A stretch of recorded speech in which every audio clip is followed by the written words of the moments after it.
take a look at what's new in H2R Gear version 1.17. So I have it open here.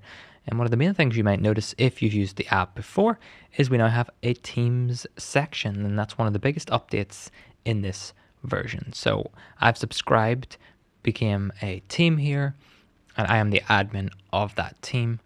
And from there, I can go in and see my team plans. And these are the plans that have been shared between me and any of my team members, clearly labeled as a team plan, and then I can just edit that plan as I usually would.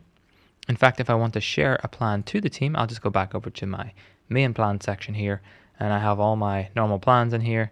Maybe this new test plan, I can share it with my team. You can see it's moved into my team section, and I'll head back over to the team section, and I now have 5 plans in here. And from there, I can just, do as teams do, work on plans together or separately. There's no current collaborative mode where a couple of team members can have the same plan open, but in general, you can at least share the team plans with each other.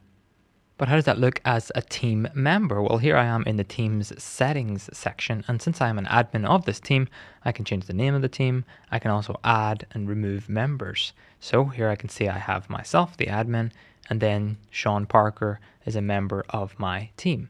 On this separate browser here, I'm signed in as Sean Parker, and all of my plans are as usual. I have my own personal account here. Everything's working just fine. And then down here, I can see I have my team's plans section as well.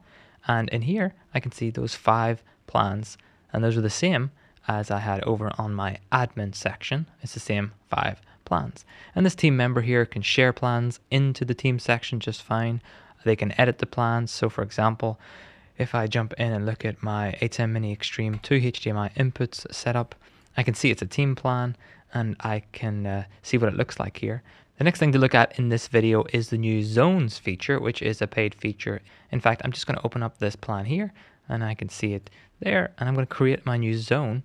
So in this case, I want to create a zone to say, well, this is my office space, or this is my equipment. So maybe I'll try that. I'll say, this is my equipment. And I know that I have my own equipment in this pink section here. And maybe I'll create another new zone, which will be a little bit lower down. And I'll decide this is the equipment that my buddy is going to bring from their equipment warehouse. So other person's gear. This is a nice way to zone off my equipment to say which ones I own, or maybe which things go in which room, or many other things. You can change the color of these as you would expect, just like the text labels, and you can move them around and edit them and remove them if you really don't want them. So that's a look at zones.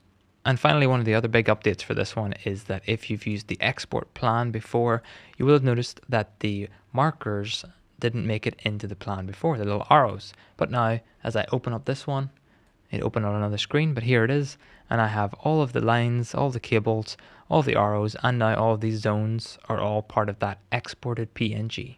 A final change for this video is the patch list, which was added in the previous version. So you have a CSV version of all of the patches, and you have all your patches below. And now this is part of a paid subscription as well. So if you're on a paid subscription, you can get access to this patch list section. Alright, I hope you found that useful. Hopefully you give things a try on the team mode, and otherwise let me know if there's any issues in the comments or via email.